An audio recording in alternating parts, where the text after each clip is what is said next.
A racist doctor refuses to treat a black man because the doctor assumes that the man is faking his injury. The next day, the doctor is shocked when the black man teaches him a lesson. Marcus Harris pulled into the parking lot of the small-town hospital, the old sedan's engine rattling as it shut off. The pain in his abdomen had started as a dull ache earlier in the day, but by the time the sun had set, it felt like a knife twisting inside him. He winced, clutching his side as he stepped out of the car. His normally steady gait was reduced to a hunched shuffle as he made his way to the entrance. The automatic doors hissed open, and the harsh fluorescent lights of the emergency room greeted him. The place was busy, but not chaotic. A few patients sat slumped in the worn-out chairs, staring at the outdated magazines scattered on the coffee tables. Marcus approached the reception desk, where a young nurse in scrubs was typing something into a computer. Her face was blank, focused on the screen in front of her. "Excuse me," Marcus said, his voice strained with pain. "I need to see a doctor." The nurse looked up, her eyes quickly scanning his face before flicking down to the intake form in front of her. She seemed to hesitate for a moment, then handed him a clipboard with a pen attached. "Fill this out and take a seat," she said, her tone flat. Marcus took the clipboard, but the pain in his side flared up again, causing him to gasp and clutch the counter for support. The nurse noticed his struggle, her expression softening slightly. She reached out, taking the clipboard from him. "Let me just get some basic information," she said more gently. "Name? Marcus Harris," he managed to say through gritted teeth. "Date of birth? January 12th, 1978. "Okay, Mr. Harris," she said, typing the information into the computer. "I'll let the doctor know you're here. You can take a seat while you wait." Marcus nodded, grateful to be spared the task of filling out forms in his condition. He shuffled over to one of the chairs and lowered himself into it carefully, trying to find a position that would ease the pain. It wasn't working.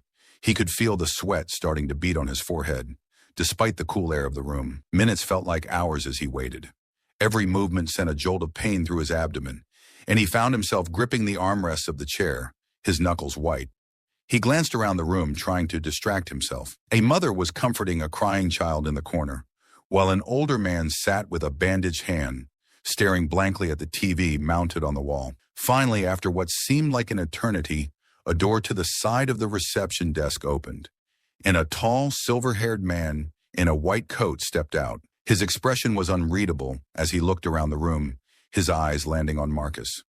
"Mr. Harris?" the doctor called out. Marcus struggled to his feet, every movement a battle against the pain. The doctor waited, arms crossed, as Marcus approached him.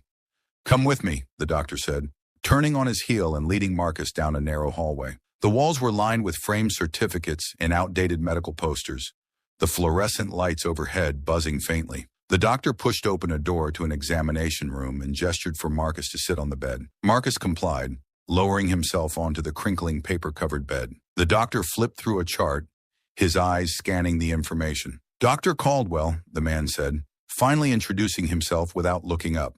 "What seems to be the problem?" "It's my side, doctor," Marcus said, wincing as he touched his abdomen. "The pain started this morning, but it's been getting worse all day. I can barely stand it now." Dr. Caldwell glanced up from the chart, his eyes cold and assessing. He reached out, prodding Marcus's abdomen with practiced detachment. Caldwell muttered, his face giving away nothing. "Probably just indigestion or maybe some mild gastritis. You've been under any stress lately?" "No more than usual," Marcus replied, trying to keep his frustration in check. "But this pain, it doesn't feel like something small. It's sharp, like something's tearing inside." Caldwell raised an eyebrow, clearly unimpressed. "You people often misinterpret pain. Our bodies react differently to stress, diet, even anxiety. It's nothing to worry about." Marcus felt a flash of anger, but it was quickly drowned out by the pain. "Doctor, I know my body. This isn't normal. Can't you do some tests?" Caldwell sighed, clearly annoyed by the persistence. He looked Marcus up and down, as if weighing whether or not it was worth his time. "Look," Caldwell said, his tone dismissive, "I've seen hundreds of cases like this. Go home, get some rest, take an antacid. If it doesn't go away in a few days, come back. But I'm telling you, it's nothing serious." Marcus stared at the doctor, disbelief and frustration mixing with the pain. He opened his mouth to argue, but the look on Caldwell's face made it clear the conversation was over. The doctor turned away, already making notes on the chart. "Thank you," Marcus said, though it felt more like a forced courtesy than genuine gratitude. He slid off the examination bed, each movement sending fresh waves of pain through his body. Caldwell didn't even look up as Marcus left the room, walking back into the dimly lit hallway, feeling more defeated than when he'd arrived. As he made his way back to the waiting area, Marcus felt a deep sense of unease. Something was wrong, and no amount of brushing off by a dismissive doctor would change that. But what could he do? He was just a patient, and Dr. Caldwell was the professional. He had no choice but to follow his advice, even if every instinct in his body told him otherwise. He paused for a moment, leaning against the wall to steady himself, then slowly made his way back to the reception area, the pain in his side gnawing at him like a relentless predator. The journey back to his car seemed even longer than when he'd arrived.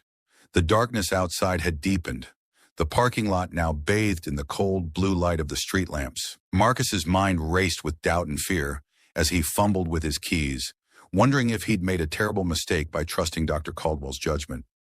The ride home was a blur for Marcus.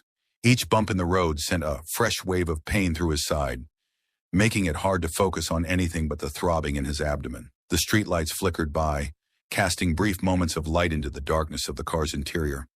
But they did little to illuminate the confusion and frustration swirling in his mind. As he pulled into his driveway, Marcus hesitated before turning off the engine. He sat there for a moment, gripping the steering wheel, trying to make sense of what had just happened. Dr. Caldwell's dismissive words echoed in his ears, mixing with the relentless pain in his side. Probably just indigestion, stress, nothing serious, but it didn't feel like nothing. It felt like something was tearing him apart from the inside. He shook his head, trying to push the doubt away, but it clung to him like a stubborn fog. Finally, he turned off the engine and stepped out of the car. The cool night air hit him like a wave, momentarily distracting him from the pain. He walked slowly to his front door, each step careful and deliberate. The keys jingled in his hand as he unlocked the door and stepped inside. The house was quiet, too quiet. Normally, the silence would have been a comfort after a long day, but tonight it felt oppressive, like the walls were closing in on him. He made his way to the kitchen, hoping that maybe a glass of water or a light snack would help. But as he reached for a glass, the pain flared up again, sharper than before. He dropped the glass, and it shattered on the floor, the sound loud and jarring in the empty house. Marcus doubled over, clutching his side, trying to breathe through the pain. His mind raced, trying to remember what Dr. Caldwell had said. Rest. Antacid. Come back if it gets worse. But the pain was already worse. Far worse than when he'd been at the hospital. He staggered to the bathroom, fumbling through the medicine cabinet until he found a bottle of antacids. He popped a couple into his mouth, chewing them quickly. But they felt like chalk against his tongue, offering no relief. He gripped the edge of the sink, staring at his reflection in the mirror. His face was pale, sweat beading on his forehead. He looked like a man who was unraveling, and in a way, he was. Marcus stumbled back to the living room, collapsing onto the couch. He pulled his phone from his pocket, staring at it as if it held the answer to his problems. He could call the hospital, demand to see another doctor. But what would he say? That he didn't trust Caldwell's judgment? That he was convinced something was seriously wrong despite what the doctor had told him? He scrolled through his contacts, landing on his sister's name. She'd always been the voice of reason in his life, the one he turned to when he needed advice. But it was late, and he didn't want to worry her. He hovered over the call button for a moment before closing the phone and tossing it onto the coffee table. You people often misinterpret pain. Caldwell's voice rang in his ears, the words heavy with condescension. Marcus clenched his fists, anger boiling up inside him. How could the doctor be so sure? How could he just dismiss Marcus's pain like it was nothing? The pain in his side flared again, pulling Marcus from his thoughts. He gasped, pressing his hand against his side as if he could somehow hold the pain at bay. It was getting worse. There was no denying that now. But what was he supposed to do? Go back to the hospital just to be turned away again? He leaned back on the couch, closing his eyes, trying to focus on anything but the pain. He pictured his sister's face, her voice telling him to stay calm, to think things through. He could hear her now, saying that he should go back to the hospital, that he needed to push for a proper examination. But would they even listen? Or would he be dismissed again, sent home with nothing more than empty reassurances. Minutes turned into hours as Marcus lay there, drifting in and out of a restless sleep. Each time he woke, the pain was still there, gnawing at him like a relentless predator. By the time the first light of dawn crept through the windows, Marcus knew he couldn't wait any longer. He needed help, and if Caldwell wouldn't provide it, he'd have to find someone who would. With a groan, Marcus forced himself up from the couch, his body protesting every movement. He grabbed his phone again, scrolling through his contacts until he found the number for the hospital. His finger hovered over the call button, doubt gnawing at him. But then another jolt of pain hit, and the doubt vanished. He pressed the button and held the phone to his ear, listening as it rang, each second feeling like an eternity. Finally, a voice answered on the other end. "St. Mary's Hospital, how can I direct your call?" Marcus took a deep breath, trying to steady his voice. I need to speak with a doctor," he said, his words coming out in a rush. "I was in last night, and the pain is worse. I need to see someone else. Please." There was a pause on the other end. Then the voice replied, "One moment, sir. I'll connect you to the emergency department." Marcus waited, his heart pounding in his chest, the pain in his side a constant reminder that something was terribly wrong. He wouldn't be dismissed again. He couldn't afford to be. Finally, the line clicked, and a new voice came on, this one calm and professional. "Emergency department, this is Dr. Patterson. How can I help you?" Marcus felt a wave of relief wash over him at the sound of her voice. He didn't know who Dr. Patterson was, but she didn't sound like Caldwell. She sounded like someone who would listen.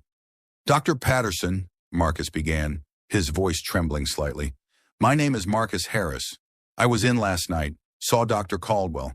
He said it was just indigestion, but the pain, it's worse now. I need help. I need someone to take a closer look." There was a pause. Then Dr. Patterson's voice came back, firm but kind. "Mr. Harris, I'm sorry to hear you're still in pain. Why don't you come back in? I'll make sure you're seen as soon as you arrive." Marcus closed his eyes, relief mingling with the fear that had been gnawing at him all night. "Thank you, doctor. I'll be there as soon as I can." He ended the call and slowly got up from the couch, every movement a struggle against the pain that refused to let go. But this time, he wasn't going to be dismissed. This time, he would make sure someone listened. And maybe, just maybe, he'd finally get the help he so desperately needed. The sun was barely peeking over the horizon as Marcus pulled into the hospital parking lot for the second time in less than 12 hours. The morning light cast long shadows across the asphalt, giving the place an eerie stillness that was at odds with the urgency gnawing at him. Every movement was a battle against the pain that had become a constant, oppressive presence, gnawing away at him from the inside. He parked the car and sat for a moment, gathering his strength. The call with Dr. Patterson had given him a glimmer of hope, but doubt still lingered in the back of his mind. What if she was just like Caldwell? What if she dismissed him too? Marcus shook his head, trying to push the doubts away. He had no choice now. The pain was getting worse by the hour, and he couldn't bear the thought of being sent home again, left to suffer in silence. He needed to believe that this time would be different. Slowly, he forced himself out of the car and walked toward the entrance. The automatic doors slid open with a soft hiss, and the sterile scent of the hospital filled his nose, a sharp contrast to the cool morning air outside. The emergency room was quieter now, the early hour bringing a lull in the usual flow of patients. A different nurse sat at the reception desk this time, her face younger and more alert than the one from the night before. She looked up as Marcus approached, her expression shifting from neutral to concerned as she took in his hunched posture and the pain etched across his features. "Good morning," she said, her voice gentle. "How can I help you?" "Morning," Marcus replied, his voice hoarse from exhaustion and pain. "I spoke with Dr. Patterson earlier. She said she'd see me as soon as I got here." The nurse nodded, tapping something into the computer. "Just a moment, Mr. Harris. I'll let her know you've arrived." She picked up the phone, her voice a quiet murmur, as she spoke to someone on the other end. Marcus stood there, gripping the edge of the counter for support, trying to steady his breathing. The pain was worse than ever, a deep, throbbing agony that seemed to radiate out from his side and consume his entire body. After a moment, the nurse hung up the phone and looked at him with a reassuring smile. "Dr. Patterson is expecting you. She's finishing up with another patient, but she'll be out to see you in just a few minutes.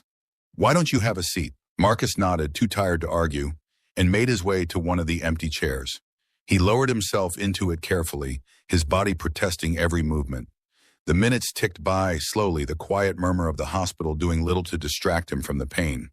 Finally, the door to the side of the reception desk opened, and a woman in her early 40s stepped out. She was of medium height, with dark hair pulled back into a neat bun and a calm, focused expression on her face. Unlike Caldwell's cold detachment, there was a warmth in her eyes that immediately put Marcus at ease. "Mr. Harris?" she called out, her gaze settling on him. Marcus struggled to his feet, wincing as he did so. "That's me," he said, his voice strained. Dr. Patterson walked over to him, extending a hand. "I'm Dr. Patterson. I understand you've been having some pretty severe pain." Marcus shook her hand, grateful for the firmness of her grip. "Yes, doctor, it's been getting worse since last night. I don't know what to do. Let's get you into an exam room so I can take a closer look," she said, her tone reassuring. "We'll figure this out together." She led Marcus down the same hallway he had walked the night before, but this time the journey felt different. Dr. Patterson's presence was steadying, her demeanor calm and confident in a way that made Marcus feel like he was finally in good hands. They entered an examination room, and Dr. Patterson gestured for Marcus to sit on the bed. As he lowered himself onto the crinkling paper, she pulled up a stool and sat across from him, her eyes scanning his face with concern. "Tell me everything, Mr. Harris," she said, her tone inviting him to speak freely. "Start from the beginning." Marcus took a deep breath, trying to organize his thoughts through the haze of pain. "It started as a dull ache yesterday morning, just a little discomfort in my side. But by the evening, it had turned into this sharp, stabbing pain. I couldn't stand it anymore, so I came here last night." Dr. Patterson nodded, listening intently. "And what happened then?" "I saw Dr. Caldwell," Marcus continued, a hint of bitterness creeping into his voice. "He poked around a bit, asked a few questions, and then told me it was probably just indigestion or stress. Said to go home, take an antacid, and come back if it got worse." Dr. Patterson's expression remained neutral, but Marcus could see the flicker of something in her eyes. Disapproval, perhaps, or frustration. "And did you take the antacid?" "Yes, but it didn't help at all," Marcus said, shaking his head. "The pain just kept getting worse. By this morning, I knew I couldn't wait any longer. That's when I called and spoke with you." Dr. Patterson stood up, moving closer to Marcus as she began a more thorough examination. She pressed gently on different parts of his abdomen, watching his face closely for any signs of discomfort. "Does this hurt?" she asked, her fingers probing just below his ribs. Marcus winced, nodding. "Yeah, that's where it's the worst." She continued the examination, her touch gentle but precise. After a few moments, she stepped back, her brow furrowed in thought. "Mr. Harris," she said, her voice serious, "I'm concerned about what you are describing. This doesn't sound like simple indigestion to me. I'd like to run some tests to get a better understanding of what's going on." Marcus felt a wave of relief wash over him at her words. Finally, someone was taking him seriously. "Thank you, doctor. I appreciate that." Dr. Patterson nodded, giving him a reassuring smile. "We'll start with some blood work and an ultrasound. It might take a little time to get the results, but I want to make sure we're not missing anything important." She stepped out of the room to make the necessary arrangements, leaving Marcus alone with his thoughts. The pain was still there, a constant companion, but for the first time since this ordeal began, he felt like he was on the path to finding answers. Dr. Patterson's professionalism and genuine concern were a stark contrast to Caldwell's dismissive attitude, and it gave Marcus hope that whatever was wrong with him would soon be identified. After a short wait, a nurse entered the room to draw his blood and prepare him for the ultrasound. Marcus sat quietly, his mind racing with thoughts of what the tests might reveal. He knew it was too early to jump to conclusions, but he couldn't help but wonder what was causing the pain. The fear of the unknown gnawed at him, but he pushed it aside, focusing on the fact that he was finally getting the attention he needed. When Dr. Patterson returned, she was holding a folder with the initial results. Her face was serious, but there was a hint of determination in her eyes. "Mr. Harris," she began, sitting down across from him again, "the blood work shows some elevated levels that concern me, and the ultrasound indicates there might be an issue with your appendix. I'm going to recommend an immediate CT scan to confirm what we're seeing." Marcus felt his heart skip a beat. "My appendix? You think it might be?" "It's possible that you're experiencing appendicitis, which is a serious condition that requires prompt treatment," Dr. Patterson explained, her tone calm but urgent. If that's the case, we'll need to take action quickly. But I don't want to speculate too much until we have the CT scan results. Marcus nodded, his mind reeling from the sudden shift in the conversation. Just a few hours ago, he had been told it was nothing serious, that he was overreacting. Now he was facing the possibility of a serious medical emergency. "Thank you, doctor," Marcus said, his voice barely above a whisper. "Thank you for taking me seriously." Dr. Patterson reached out, placing a reassuring hand on his arm. "You did the right thing by coming back, Mr. Harris. We're going to take care of this." With that, she stood up, ready to arrange for the CT scan. As she left the room, Marcus felt a mix of emotions: fear, relief, anger. But most of all, he felt grateful. Grateful that someone had finally listened, that he wasn't alone in this anymore. As the door closed behind Dr. Patterson, Marcus leaned back on the examination bed, taking a deep breath. The pain was still there, gnawing at him relentlessly, but now, at least, he had a glimmer of hope that it wouldn't last forever. Marcus lay on the cold examination table, staring up at the sterile ceiling tiles as the machine hummed around him. The CT scan was taking longer than he expected, each minute dragging on as he waited for the whirring noise to stop. Every time the machine rotated, he imagined it capturing images of the pain inside him, finally giving a name to the agony that had haunted him for days. The room was dimly lit, and the only sounds were the steady hum of the machine and the distant murmur of hospital staff outside. Marcus tried to keep still, focusing on his breathing, but the pain made it hard. It had become a part of him now, an unwelcome companion that refused to be ignored. Finally, the machine powered down, and the technician slid the table out. "All done, Mr. Harris," she said, her voice calm and professional. "The doctor will have the results soon. Let me help you back to the room." Marcus nodded, too exhausted to respond. He was grateful when the technician offered him a hand and helped him to his feet. The walk back to the examination room felt longer than before, his body heavy with fatigue and the ever-present pain. When they arrived, the technician helped him onto the bed and left him alone to wait. Time seemed to crawl. Marcus tried to distract himself, looking around the room at the medical posters and equipment, but his mind kept circling back to one question: what if it's serious? He closed his eyes, trying to push the thought away, but it wouldn't leave. The possibility of something being seriously wrong had gnawed at him ever since the pain started, and now that they were so close to finding out the truth, the fear felt almost suffocating. A knock on the door pulled Marcus from his thoughts. He opened his eyes to see Dr. Patterson entering the room, her expression serious but not grim. She held a folder in her hand, the results from the scan. Marcus sat up slightly, his heart pounding as he tried to read her face.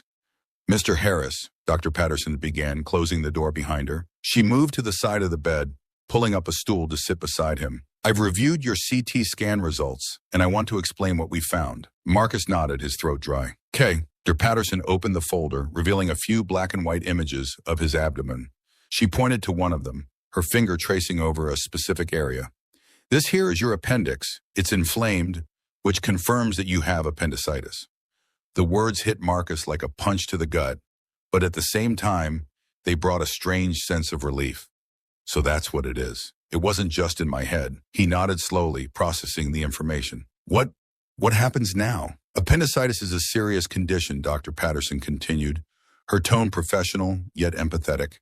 "If left untreated, it can lead to complications, including a ruptured appendix, which would be life-threatening.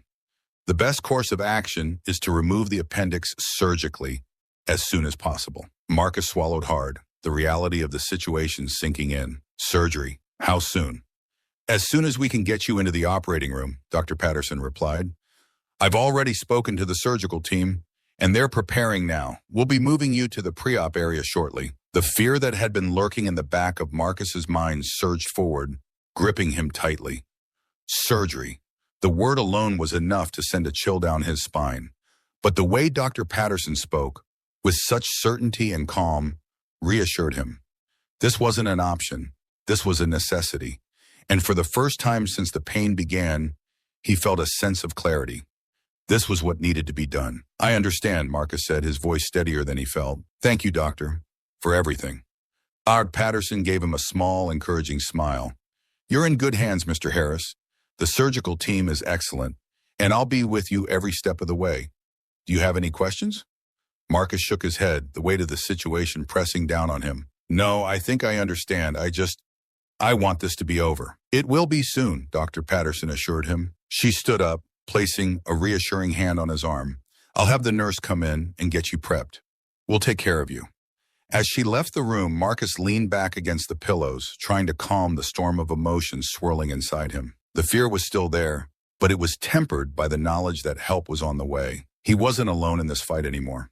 After a few minutes, a nurse entered, her demeanor efficient yet kind.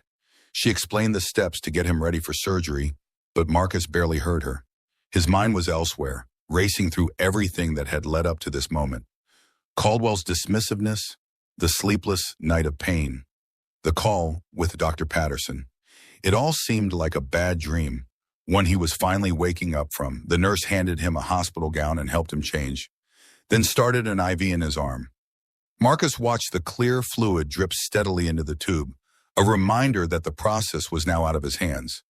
He was placing his trust in the doctors, in the hospital staff, in the machines and the sterile environment that surrounded him. Once the nurse finished, she gave him a reassuring smile. You're all set, Mr. Harris. We'll be taking you to the operating room shortly. Just try to relax. Marcus nodded, his heart pounding. Thank you. As she left the room, Marcus took a deep breath, staring up at the ceiling. The pain in his side was still there, a relentless reminder of what had brought him to this point. But now there was an end in sight. He just had to get through this one last hurdle. A few minutes later, the door opened again, and this time it was two orderlies pushing a gurney. They helped Marcus onto it, their movements efficient but careful, making sure he was comfortable before they wheeled him out of the room. The hallway was quiet, the early morning light filtering through the windows as they made their way to the operating room. Marcus focused on the ceiling tiles passing by, trying to keep his mind calm. This was it, the moment he'd been dreading and hoping for all at once. As they approached the double doors leading to the surgical suite, Dr. Patterson appeared again, dressed in scrubs. She walked alongside the gurney, her presence a comforting anchor in the sea of uncertainty. We're going to take good care of you, Mr. Harris, she said, her voice steady. The surgery is routine, and you'll be back on your feet in no time. Marcus managed a weak smile, grateful for her words. I trust you, doctor. They reached the doors, and Dr. Patterson placed a hand on his shoulder. I'll see you in the operating room. Just take deep breaths and try to relax. You're in good hands. Marcus nodded, closing his eyes as they wheeled him through the doors. The last thing he heard before the anesthesia took hold was Dr. Patterson's calm voice, guiding him into the darkness with the promise of light on the other side. Marcus blinked against the harsh fluorescent lights overhead as he slowly regained consciousness. The world around him was a blur of white walls and soft beeping sounds, the steady rhythm of the heart monitor reassuring in its consistency. His body felt heavy, weighed down by the lingering effects of anesthesia, but the sharp, gnawing pain in his side was gone, replaced by a dull, manageable ache. He was alive. The surgery was over. A nurse appeared beside him, her face kind and attentive. Welcome back, Mr. Harris. How are you feeling? Marcus took a moment to gather his thoughts. His throat was dry and his voice came out raspy. Tired, but better, I think. That's good to hear, the nurse said with a warm smile. The surgery went well. Dr. Patterson will be in to see you shortly, but in the meantime, just rest. You're in the recovery room, and we'll be moving you to a regular room soon. Marcus nodded, closing his eyes briefly. The relief of being on the other side of the ordeal washed over him, and he allowed himself a moment of peace. The nurse adjusted his blankets and checked the monitors before stepping away, leaving Marcus alone with his thoughts. He drifted in and out of sleep for what felt like hours, the haze of exhaustion mingling with the remnants of the anesthesia. At some point, he was moved to a private room, the environment quieter and more comfortable. The steady pulse of the IV in his arm and the soft murmur of the machines became a comforting background noise as he slowly came back to full awareness. It was in this state that Dr. Patterson appeared, dressed in her usual white coat, her expression one of calm professionalism tinged with genuine concern. She pulled up a chair beside his bed and sat down, her eyes meeting his. How are you feeling, Mr. Harris? She asked, her voice soft. Better, Marcus replied, managing a small smile. Thank you, doctor. For everything. Dr. Patterson returned the smile, her eyes warm. You're welcome. The surgery was successful and we were able to remove the appendix before it ruptured. You're going to be just fine." The weight of her words settled over him, bringing with it a profound sense of relief. He had made it through the worst of it. The nightmare was finally over. As Marcus shifted slightly in bed, adjusting to a more comfortable position, a thought crept into his mind, one that had been lurking ever since he'd first spoken with Dr. Patterson. "Doctor, what happens now with Dr. Caldwell, I mean?" Dr. Patterson's expression shifted, a flicker of something unreadable passing over her features. "Mr. Harris, I want you to know that what happened with Dr. Caldwell was not acceptable. Your concerns should have been taken seriously from the beginning, and I'm deeply sorry that they weren't." Marcus nodded, the frustration he'd felt the night before resurfacing. "He didn't even try to listen, just dismissed me like I was wasting his time." Dr. Patterson's gaze softened with empathy. "I understand how upsetting that must have been. I've already spoken to the hospital administration about what happened. They're taking your complaint seriously and will be conducting a thorough review of Dr. Caldwell's actions." "What does that mean?" Marcus asked, a mix of curiosity and concern in his voice. "It means that the hospital will investigate the situation," Dr. Patterson explained. "They'll look into how Dr. Caldwell handled your case and whether his behavior was in line with the standards of care we expect from our staff. Depending on the findings, there could be consequences for him." Marcus absorbed this information, his mind churning with the implications. "So he might get fired?" Dr. Patterson hesitated, choosing her words carefully. "It's possible, depending on what the investigation reveals. But I want you to know that your voice has been heard, Mr. Harris.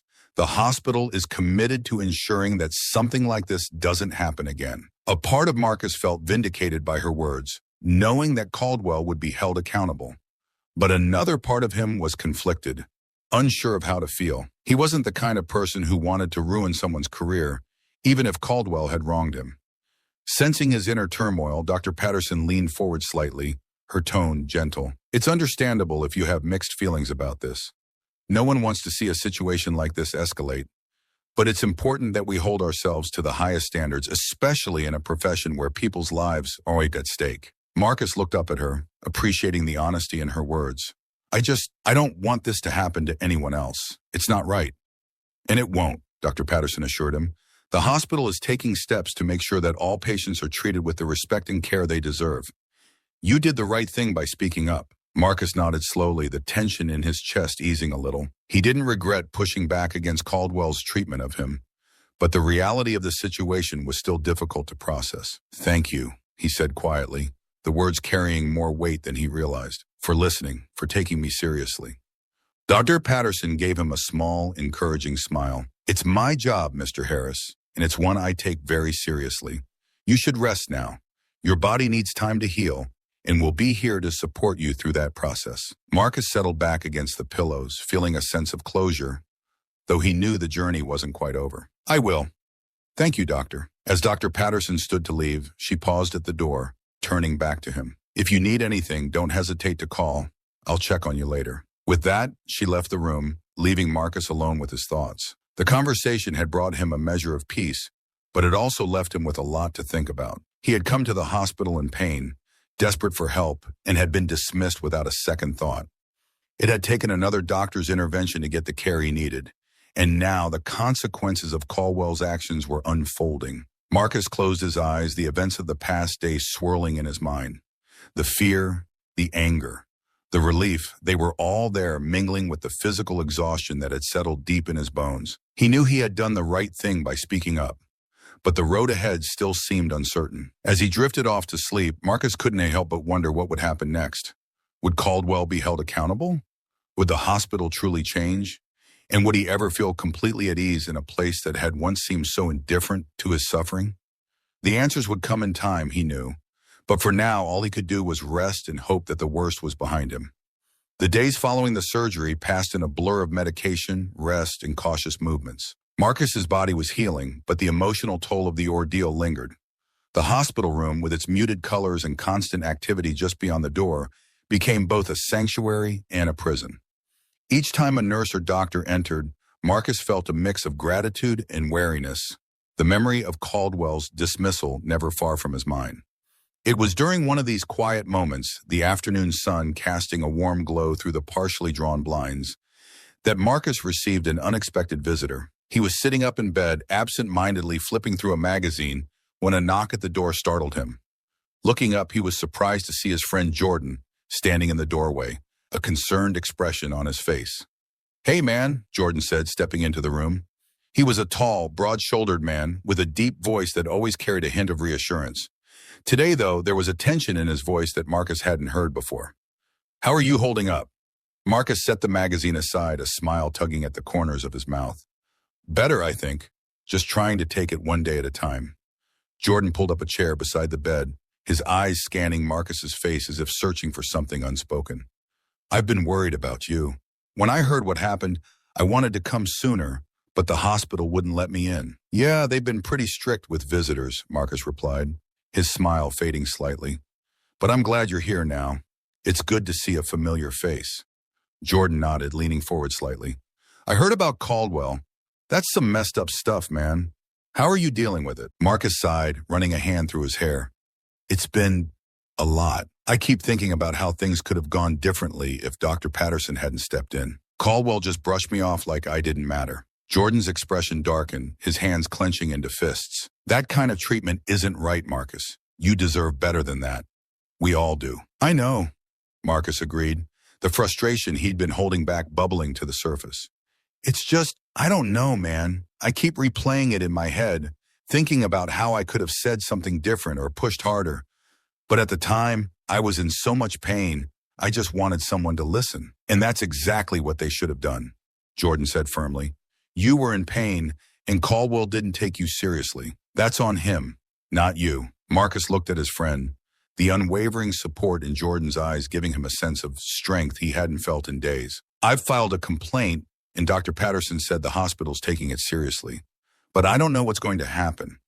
Part of me wants to see Caldwell face consequences, but another part of me just wants to move on." Jordan's gaze softened, and he leaned back in his chair, his tone more measured. "I get that. It's tough, man. You don't want to be the reason someone loses their job. But at the same time, what Caldwell did wasn't just a mistake. It was negligence, plain and simple." Marcus nodded, his mind swirling with conflicting emotions. "I just keep thinking, what if this happens to someone else? What if they're not as lucky as I was?" Jordan Vane was silent for a moment, his eyes thoughtful. "That's the thing, Marcus. By speaking up, you're not just standing up for yourself. You're standing up for everyone who's ever been in your position. Caldwell needs to be held accountable, not just for your sake, but for everyone who comes after you." The weight of Jordan's words settled over Marcus, and he realized that his friend was right. This wasn't just about what had happened to him. It was about making sure no one else had to go through the same ordeal. "You're right," Marcus said quietly, his resolve strengthening. "I can't just let this go. I have to see this through." Jordan nodded, a small smile of approval on his face. "That's the Marcus I know. You're stronger than you think, man. And you've got people who have your back." Marcus felt a surge of gratitude for his friend, the warmth of their bond cutting through the lingering bitterness. "Thanks, Jordan. I really appreciate that." "Anytime, man," Jordan replied, standing up and clapping a hand on Marcus's shoulder. "And don't worry, I'll be here with you every step of the way. We'll make sure Caldwell gets what's coming to him." The two men shared a look of understanding, a silent agreement that whatever lay ahead, they would face it together. As Jordan left the room, Marcus felt a renewed sense of purpose. He wasn't just fighting for himself. He was fighting for everyone who had ever been dismissed, ignored, or treated as less than they deserved. The rest of the day passed more quickly, the minutes slipping by as Marcus focused on his recovery. The pain from the surgery was manageable, and each passing hour brought him closer to being discharged from the hospital. But the real challenge, he knew, lay beyond these walls. That evening,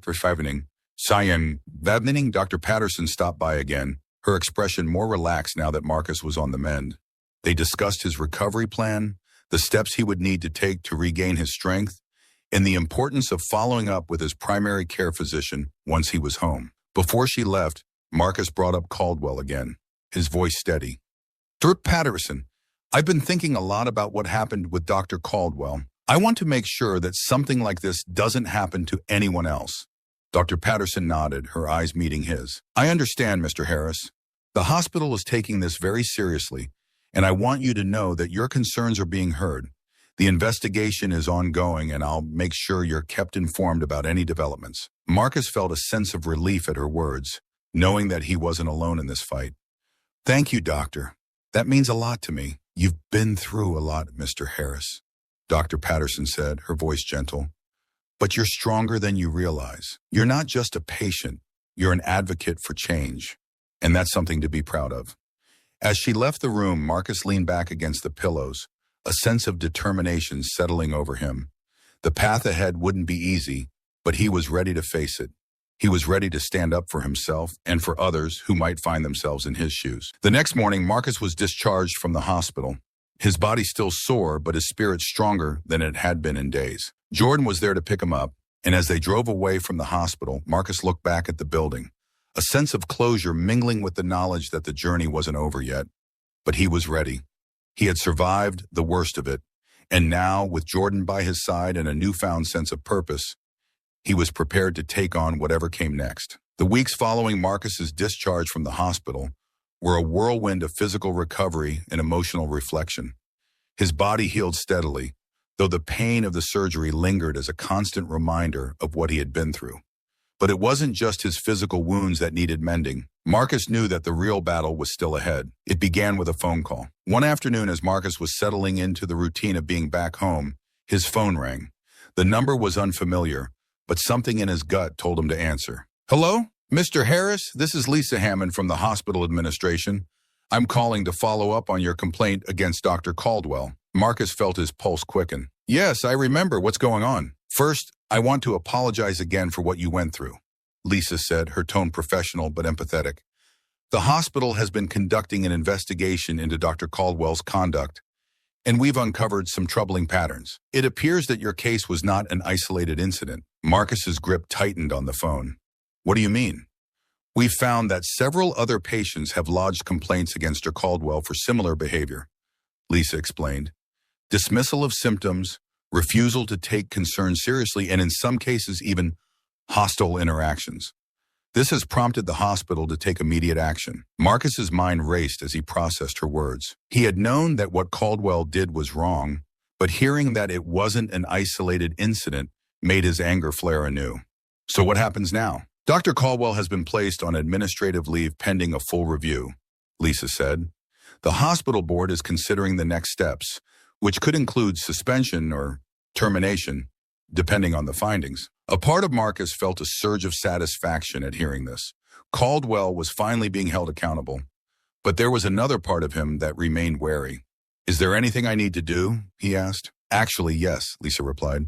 We're holding a formal hearing in a few weeks, and we'd like you to testify about your experience. Your testimony could be crucial in determining the outcome. Marcus hesitated, the weight of the request settling over him.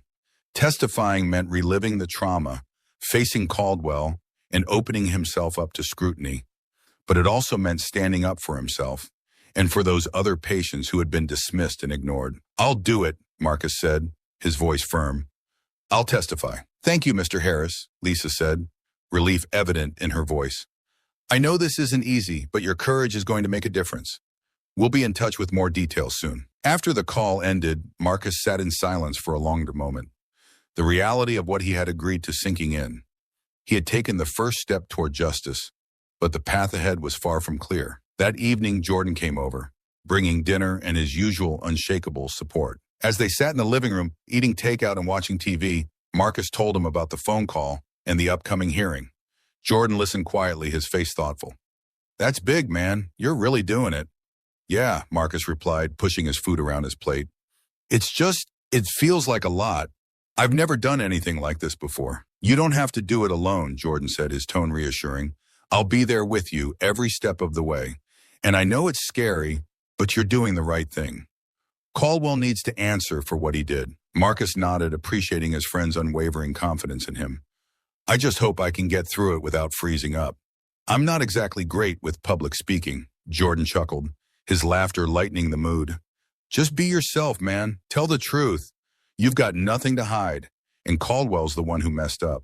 The truth's on your side. The two friends talked late into the night, discussing the upcoming hearing, strategizing about what Marcus might say, and sharing their frustrations and hopes. By the time Jordan left, Marcus felt more prepared, more resolved to see this through. The day of the hearing arrived sooner than Marcus expected. He woke up early that morning, nerves making his stomach churn. He dressed carefully in a simple button-up shirt and slacks, his hands shaking slightly as he adjusted his collar. Jordan arrived soon after, offering a steadying presence as they drove to the hospital together. The hearing was held in a conference room, the setting more intimidating than Marcus had anticipated. A long table dominated the room with several hospital administrators seated on one side and a handful of other people, likely witnesses, on the other. Marcus recognized Lisa Hammond among them, her expression calm and reassuring as she acknowledged him with a nod. At the far end of the table sat Dr. Caldwell, his face a mask of indifference by Ganesha. Seeing him again made Marcus's pulse quicken, a mix of anger and anxiety bubbling up inside him. This was the man who had dismissed his pain, who had nearly cost him his life with his arrogance. But Marcus wasn't the same person he had been that night. He was stronger now, more determined, and he wasn't going to let Caldwell's presence intimidate him. The proceedings began with formalities, the hospital's legal team outlining the charges against Caldwell. Marcus listened intently, his nerves slowly giving way to a growing sense of purpose. When it was his turn to speak, Lisa introduced him and asked him to share his story. Marcus took a deep breath and began, his voice steady despite the tension in the room. He recounted the events of that night, how he had arrived at the hospital in pain, how Caldwell had dismissed his symptoms, and how it had taken Dr. Patterson's intervention to get the treatment he needed. As he spoke, he noticed Caldwell's expression harden, a flicker of irritation crossing the doctor's face. But Marcus didn't let it deter him. He pressed on, describing the fear and frustration he had felt, the sense of helplessness as he had been ignored. When he finished, the room was silent for a moment. Then one of the administrators, a stern-looking woman with glasses perched on the edge of her nose, asked, "Mr. Harris, how did Dr. Caldwell's actions affect you beyond the immediate medical concerns?" Marcus paused, considering the question. "It made me feel like I didn't matter," he said finally, "like my pain wasn't real, or like I was just wasting his time. I was scared, and I didn't know what was wrong with me, but he didn't seem to care. I don't want anyone else to feel like that, especially when they're in a situation where they need help the most." The administrator nodded, her expression serious. "Thank you, Mr. Harris. Your testimony has been very helpful." Marcus returned to his seat, his heart pounding, but a sense of relief washing over him. He had done it. He had spoken up, and now it was up to the hospital to take action. The hearing continued with other witnesses, each recounting their own experiences with Caldwell. Marcus listened, his anger simmering as he realized just how many people had been affected by the doctor's negligence. These weren't just isolated incidents, they were part of a pattern, one that the hospital could no longer ignore. When the hearing finally concluded, the administrators promised to deliver their decision within the week. Marcus left the hospital with Jordan by his side, the weight of the day's events pressing down on him. "You did great, man," Jordan said as they walked to the car. "I'm proud of you." "Thanks," Marcus replied, feeling a mix of exhaustion and relief. "I'm just glad it's over.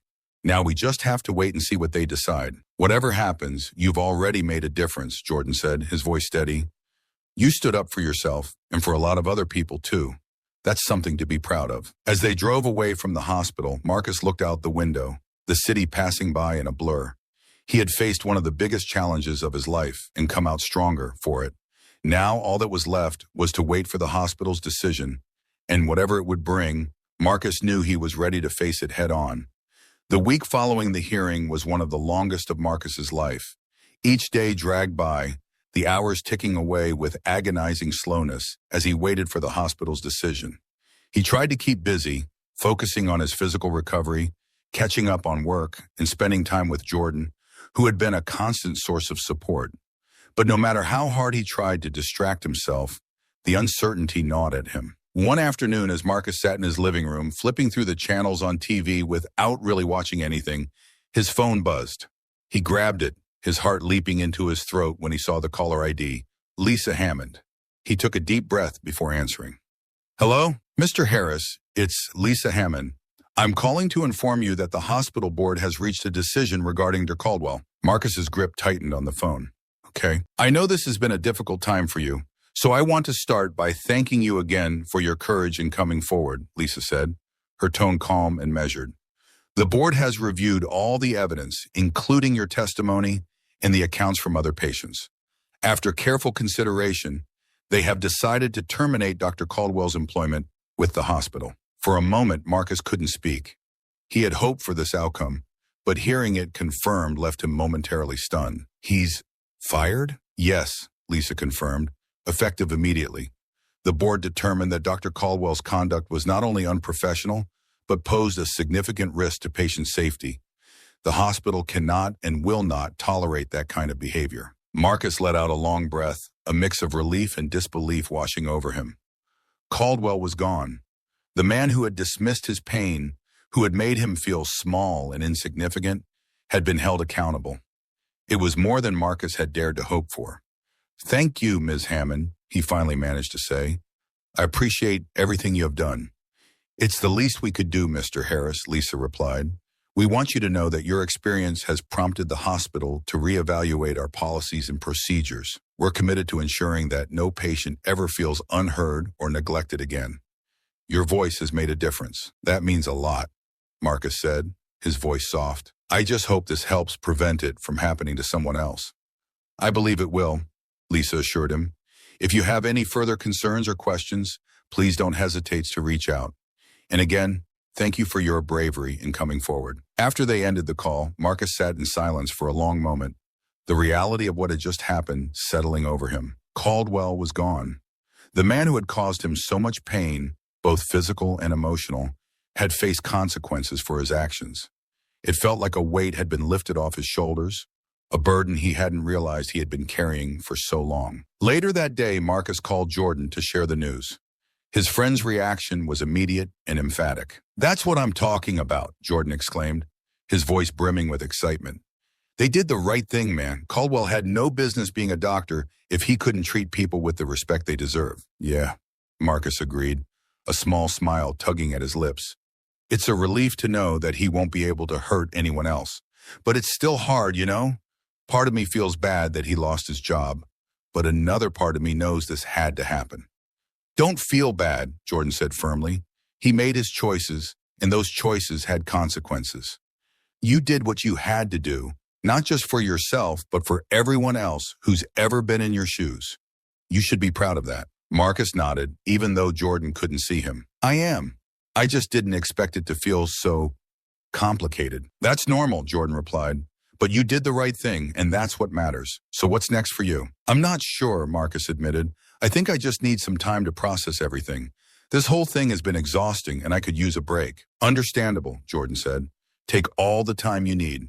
And if you ever want to talk, you know where to find me." "Thanks, Jordan," Marcus said, feeling a surge of gratitude for his friend. "I appreciate that." After they hung up, Marcus decided to take a walk. The day was warm, the late afternoon sun casting a golden hue over the neighborhood. As he walked, he let his mind wander, reflecting on everything that had happened. The fear and frustration of that night in the ER, the anger and helplessness he had felt in the days that followed, the determination to seek justice, not just for himself, but for others who had been dismissed and ignored. He realized that this was more than just a victory for him. It was a victory for everyone who had ever been made to feel less than, who had been brushed aside by those in power. And while it didn't erase the pain or the trauma, it was a step toward healing. As Marcus rounded the corner to head back home, he felt a sense of peace that had eluded him for weeks. The fight wasn't over. There was still more work to be done, both in his own life and in the broader fight against the kind of injustice he had faced. But for the first time in a long while, Marcus felt like he was moving forward, like the future was his to shape. That evening, as he sat in his living room with a cup of tea, Marcus allowed himself to relax fully. The road ahead might still have its challenges, but he knew he had the strength to face them. He had stood up for himself, had made his voice heard, and had seen justice served. That was something no one could take away from him. As he sipped his tea, Marcus thought about the journey that had brought him to this point. It had been painful and difficult, but it had also shown him a side of himself he hadn't known existed, a side that was resilient, determined, and unafraid to stand up for what was right. He wasn't just a survivor, he was a fighter. And whatever came next, Marcus knew he was ready. The morning sun streamed through the windows, casting a warm golden light across Marcus's apartment. He stood in the kitchen, pouring himself a cup of coffee, the aroma filling the air as he leaned against the counter. It had been a few weeks since Dr. Caldwell's termination, and the immediate rush of emotions, relief, satisfaction, exhaustion, had finally begun to settle. Now there was a sense of calm that Marcus hadn't felt in a long time, a quiet confidence that things were moving in the right direction. As he sipped his coffee, Marcus thought about the journey he had been on, the fear and frustration of that night in the ER, the anger and helplessness he had felt afterward, the determination to fight for justice. It all seemed like a distant memory now, yet it had left an indelible mark on him. He had come out of it stronger, more self-assured, and more aware of the power of his own voice. Today, however, was about something different. It was about moving forward. Marcus had been offered a position at a new tech startup, a small but promising company that had reached out to him after hearing about his story. They were looking for someone with his skills and experience to help them grow, and the opportunity felt like the fresh start he needed. As he prepared for the day, Marcus felt a mix of excitement and nerves. The new job was a chance to leave the past behind and focus on something positive, something that would allow him to channel his energy into building rather than fighting. It was a new beginning, one that he was ready to embrace.